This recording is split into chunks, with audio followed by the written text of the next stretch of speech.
Right now, there is a $1 bill torn and soggy in a gutter after a rainstorm, a $100 bill folded inside a birthday card nobody's opened yet, and a $2 bill hiding in a drawer because someone's grandfather swears it's good luck.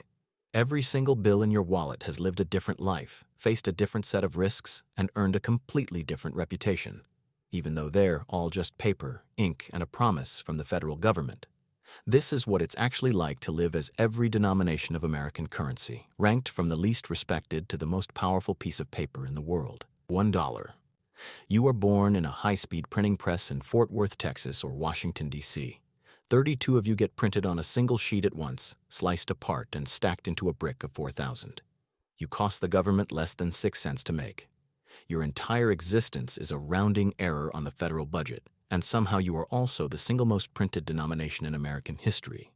Billions of you enter circulation every single year, more than every other bill combined. You don't get treated well. You're not even folded carefully. You get crammed into wallets next to gum wrappers and old receipts. You get used to tip a barista, fed into a vending machine that spits you back out 4 times before it finally accepts you, handed over, and sometimes thrown, in stacks at venues where you're less of a tip and more of a confetti budget.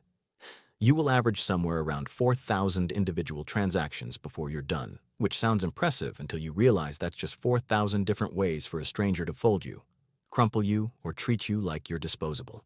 Your lifespan is brutal. 6.5 years, on average, before you're so torn and dirty that a bank pulls you out of circulation and shreds you. Some of you get turned into compost. Most of you become confetti or insulation, or, somewhat poetically, get recycled into new paper products that have no idea they used to be money. You are, statistically, the least respected piece of paper that the United States government has ever legally guaranteed is worth something. But here's the part nobody tells you. You're also the most useful bill in America. Tip jars run on you. Every cash register in the country needs a stack of you just to make correct change. Despite costing 6 cents and getting treated like garbage, the Federal Reserve actually loses money keeping you in circulation. Between the printing cost and the cost of replacing you every 6 years, the $1 bill is, financially, the least efficient piece of currency America makes. You're disrespected, overworked, and absolutely essential. The unpaid intern of American currency, and the government keeps hiring more of you anyway. $2. You are the cryptid of American money. Most people have heard of you. Almost nobody has actually seen you in the wild. You make up less than 1% of all currency printed. Only about 1.7 billion of you exist in circulation total compared to billions upon billions of your $1 sibling. And the moment you show up in someone's wallet, they don't spend you. They frame you. They put you in a drawer. They show you to their kids like you're a museum piece. This is genuinely strange because you are completely legal tender. You spend exactly the same as any other bill. But decades of myths have convinced people you're bad luck or rare and valuable, so instead of buying a coffee with you, you get tucked behind a driver's license for good luck or kept as a memento from a grandfather who always carries one for emergencies that never come. You were almost discontinued entirely in 1966 due to low demand. The Treasury brought you back in 1976 for the bicentennial, slapped Thomas Jefferson's face on the front and a painting of the signing of the Declaration of Independence on the back, and then continued printing you in tiny, irregular batches that, frankly, nobody asked for. Tourist shops in places like New Orleans and Las Vegas sometimes specifically request rolls of you from the bank because visitors assume you're rare and fun to hand out, treating bills that are functionally identical in value to a one like they're a novelty souvenir. You're proof that perception is worth more than printing, same value as a $1 bill, completely different reputation, and a much, much longer life expectancy in someone's sock drawer than in actual circulation. There's even a small but genuinely dedicated community of collectors who track down specific print runs of you, paying well above face value for a bill that, legally, is worth exactly $2 and not a penny more. You are living proof that scarcity, real or imagined, changes how people treat something, even when the thing itself hasn't changed at all. $5. You're the bill that buys almost nothing anymore, and somehow still gets treated like a meaningful sum of money in very specific circles. A sandwich costs more than you these days. A movie ticket costs more than you. But hand you over as a tip, and you're suddenly the most important piece of paper in the room, generous enough to mean something, but small enough that nobody's surprised to see you. Abraham Lincoln stares out from your front, gazing at a life that mostly involves vending machines, tip jars, and the bottom of a church collection plate. The Lincoln Memorial sits on your back, a building that has witnessed more genuine American history than you ever will, despite technically carrying the man's face into every gas station in the country. Your security features got a major upgrade in 2008, a purple watermark, color-shifting ink, and micro-printed text nearly impossible for a home printer to replicate. The federal government spent real money making sure counterfeiters couldn't successfully fake a bill that most people don't even bother picking up off the sidewalk. You last about 4.5 years in circulation before you're retired, shredded, and replaced. Long enough to fund 1,000 awkward tips, a few hundred school fundraisers selling candy bars door to door, and at least one ill-advised bet at a poker table where someone insisted with complete sincerity the 5 still counts. $10. You're the bill that thinks it's more important than it actually is. Alexander Hamilton is on your front, a founding father who never even became president, yet somehow scored a permanent spot on American currency that plenty of actual presidents never received. You can thank a certain hit Broadway musical for the fact that nobody has seriously proposed removing his face from circulation in years. You live a genuine double life. In some pockets, you're the bill that buys a movie ticket or 2 domestic beers at a dive bar. In others, you're the bill people specifically keep folded and ready for tipping at certain late-night venues, which is such a common use case that bartenders and bouncers practically expect you by name. You last about 5 years in circulation, slightly longer than your smaller siblings because people generally handle you with marginally more respect. You're also disproportionately popular in low-level counterfeiting operations. Not because you're worth a fortune, but because a fake 10 that successfully passes inspection is far less suspicious to pass around than a fake 100 would be. You are, in short, the overachiever of small bills.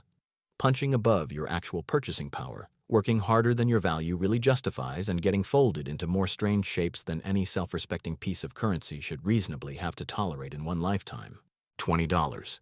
You are the most used ATM bill in America, which means you spend the overwhelming majority of your existence trapped inside a steel box, waiting patiently for a stranger to need exactly you. Banks deliberately load their machines almost entirely with 20s because it's the perfect operational sweet spot. Not so small that a simple withdrawal takes forever to count out, and not so large that a robbery becomes a life-changing payday.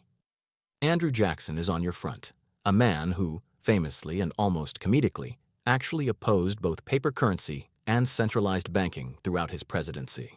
There is a genuine, well-documented argument that putting his face on a paper dollar bill is one of the most ironic decisions in the entire history of American printing. You're the unofficial backbone of the cash economy, official and otherwise.